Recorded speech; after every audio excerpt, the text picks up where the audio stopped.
Un jour, Aboul-Cassim revint sur le projet qu'il nourrissait toujours plus ardemment en secret. Mohammed devait épouser Alina. Elle avait maintenant 10 ans. Il eût été considéré comme une honte qu'aucun prétendant ne se manifestât. Mais le prince voulait éviter qu'il s'en présentât un avant Mohammed, qui devait être le premier. Et Mohammed songea au pays qui était à présent sous son autorité. S'il ne faisait pas cette démarche, il serait obligé de se retirer et de voir le pouvoir passer en d'autres mains. Il pensa aussi à Fatime, qui grandissait sans compagne de jeu. Les deux petites filles étaient très semblables intérieurement. Quelle jeunesse enrichissante elles pourraient vivre ensemble. Toutefois, il voulait se confirmer exclusivement à la volonté du Très-Haut. Il se ménagea quelques jours de réflexion et pria pendant la nuit afin d'y voir plus clair. Il vit une image qui lui permit de sortir de l'incertitude. Il était sur une immense hauteur. À ses pieds s'étendaient de vastes pays, et il savait qu'il s'agissait de l'Arabie, de la Syrie et du pays des Juifs. Il le regardait avec toute la joie et tout l'amour qu'il éprouvait pour son peuple. Il lui sembla alors voir s'élever au-dessus de ces pays un léger voile qui se fit toujours plus dense, jusqu'à prendre forme et devenir une belle jeune fille, la princesse Alina. Dans sa main droite, elle tenait une couronne princière en or. Elle s'éleva lentement, tandis que d'en haut se penchait vers elle une gracieuse silhouette qui n'était pas de cette terre et irradiait de pureté. Elle prit la main gauche de la jeune fille et la conduisit vers lui.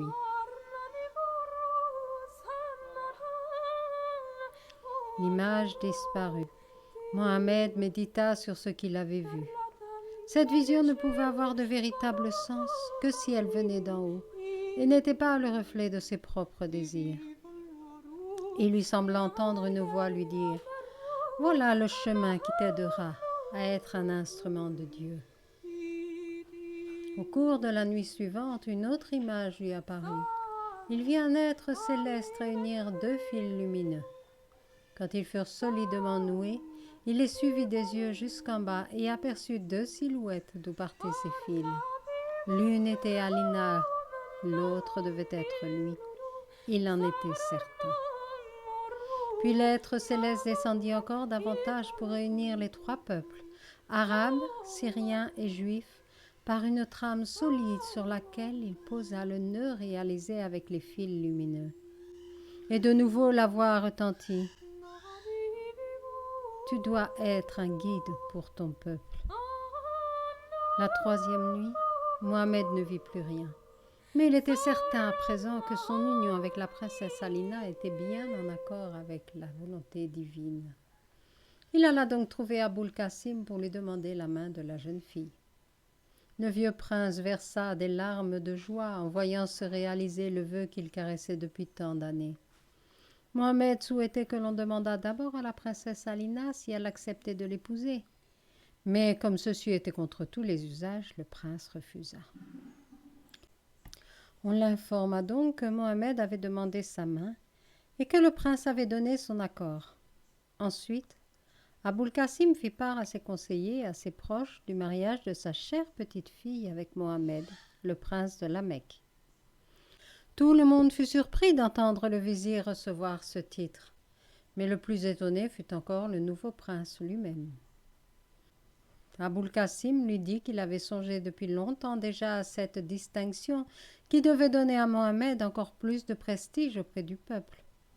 Toutefois, Mohammed ne devait rien dire afin que chacun croie qu'il s'agissait d'un titre hérité de l'un de ses ancêtres et qui n'avait plus été porté depuis longtemps.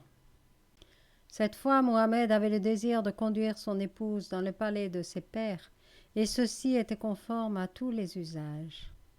La noble demeure ancienne fut somptueusement aménagée. Mohammed puisa largement dans le trésor dont il avait hérité pour couvrir la princesse de perles et de pierres précieuses. Le vieux prince était heureux que Mohammed puisse accueillir la jeune mariée autrement que les mains vides. Ensuite, un problème délicat à résoudre se présenta.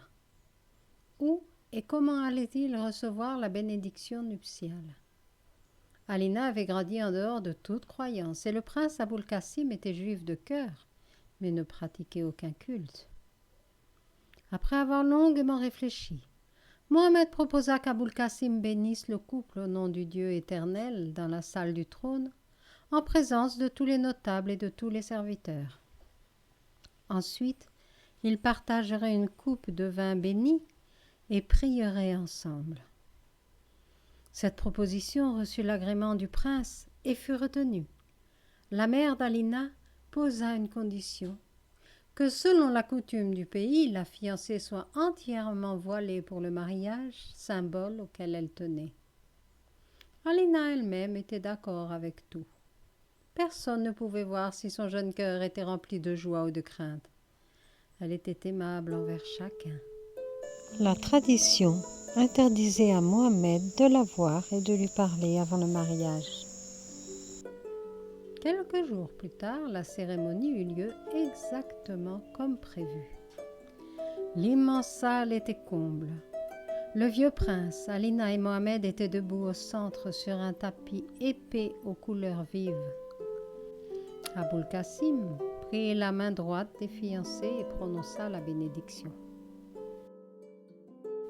Alors, le couple s'agenouilla devant lui. Mohammed leva les mains et dit à voix haute une prière venue du fond de son cœur, ému et rempli de gratitude. Cette prière impressionna tous ceux qui étaient présents, et beaucoup demandèrent par la suite qui était ce Dieu si grand et si puissant. Ensuite, un dignitaire apporta une petite coupe en or remplie de vin. Mohammed s'en saisit, mais au moment de boire, il se souvint. Élevant bien haut la coupe, il dit « Maître, puisse ce vin nous rappeler ton sang versé par notre faute. Je veux être ton serviteur. Je t'en fais le serment devant tous ces témoins, et je bois ce vin en souvenir de toi. » Puis il tendit la coupe à sa femme en disant « Toi aussi, bois, afin de lui consacrer toute ta vie. Nous chercherons ensemble le chemin qui conduit vers lui, afin de pouvoir le montrer à d'autres. » Alina souleva un coin de son voile et trempa ses lèvres dans la coupe. Ses traits étaient empreints d'une félicité qui n'avait rien de terrestre. À présent, la cérémonie aurait dû être terminée, mais Aboulkassim avait encore d'autres projets. Il se plaça de nouveau devant les époux, prit la main de Mohammed et dit « Celui que vous voyez ici et que j'aime comme mon propre fils a véritablement acquis les droits d'un fils par son mariage avec ma petite fille. À partir d'aujourd'hui, considérez-le comme mon successeur. Il soulagera mes vieilles épaules du fardeau de pouvoir devenu trop lourd pour elles.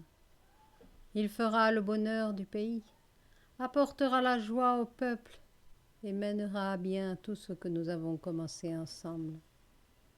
Quant à vous, jurez-lui fidélité et obéissance. » Les clameurs assourdissantes emplirent la salle. Ce fut la surprise générale, bien que certains aient déjà pensé que Mohammed ne manquerait pas de prendre les rênes du pouvoir à la mort d'Aboulkassim. Certes, quelques-uns l'enviaient, mais il n'avait pas un seul ennemi. Mohammed ne pouvait encore saisir tout ce que cette journée lui avait apporté. Ses désirs les plus secrets étaient réalisés. Conformément à la coutume, il emmena son épouse entièrement voilée dans le palais de ses pères et la conduisit dans les appartements préparés pour elle, où elle retrouva ses propres servantes. Plus tard, ils se rendirent dans l'une des pièces d'apparat, où il présenta à son épouse la jeune Fatime qui avait 5 ans de moins qu'elle, et lui demanda d'accorder son amitié à l'enfant qui n'avait plus de mère. Elles tombèrent dans les bras l'une de l'autre et dès cet instant se formèrent de solides liens qui les unirent jusqu'à la mort. Mohammed s'assit en leur compagnie dans un coin richement décoré de moelleux tapis et de coussins, au-dessus duquel une belle lampe colorée répandait une douce lumière. et il leur parla de Jésus. Toutes deux écoutaient, les yeux brillants. Elles osaient à peine respirer, tant tout cela était sacré et merveilleux pour elles. Puis elles s'enhardirent à poser des questions. Elles voulaient mieux connaître certains détails sur lesquels il était passé trop rapidement au cours de son récit. Il répondit volontiers, tout heureux de voir l'âme pure d'Alina accueillir aussi naturellement la révélation concernant Jésus. Mohamed prit ainsi l'habitude de leur raconter chaque soir quelque chose. Il parlait souvent des anciens écrits, se rapportant aux Juifs du fratricide et du déluge de Joseph et de Moïse, mais elle préférait entendre parler de Jésus. Et au cours de cette vie en commun fleurit dans le cœur de Mohamed un sentiment qu'il n'avait encore jamais éprouvé, le pur amour pour la femme pure. Il la protégeait comme une perle rare, afin qu'aucune souillure ne l'effleurât. Ses journées étaient pleinement remplies par tout ce qui se rattachait à sa nouvelle dignité. Ses activités n'avaient nullement changé, mais en tant que souverain, il devait recevoir beaucoup de monde, après des entretiens, et écouter des rapports. Il s'agissait de choses bien précises, dont Aboul Qasim s'était lui-même acquitté jusqu'alors. Il se réjouissait à présent de pouvoir remettre tout cela également entre les mains de Mohamed, et il constatait avec joie que son successeur s'adaptait facilement et que chacun l'acceptait sans difficulté. Il était heureux que Mohamed le laissât encore participer à tout ce qui se passait. Ce dernier lui racontait tous les jours ce qui était arrivé ou ce qui était prévu, et ne manquait jamais de lui demander conseil. Le poste de vizir était devenu vacant. Aboul Qasim se demanda pendant quelque temps s'il était vraiment nécessaire qu'il fût occupé. Mais Mohamed lui présenta tant de bonnes raisons que le vieux prince céda et proposa Abou Bakr, un homme aux nobles intentions, qui avait fait ses preuves. Il était beaucoup plus âgé que Mohamed, mais ce dernier saurait bien affirmer son autorité. Il n'avait aucun souci à se faire à ce sujet. Mohamed fit venir celui qui avait été désigné et comprit tout de suite qu'ils étaient faits pour s'entendre. C'était comme si leurs âmes se retrouvaient, et il proposa bien volontiers à celui qui ne s'y attendait pas le poste qui avait été le sien jusqu'à présent. Abou Bakr n'hésita pas un instant. Le prince l'appelait à ses côtés. Il répondait à l'appel. Il comprit en peu de temps ce que l'on attendait de lui, et il s'avéra qu'il était capable d'en faire bien davantage. Il pensait de façon extrêmement pratique et sensée, et en cela, il complétait parfaitement Mohamed.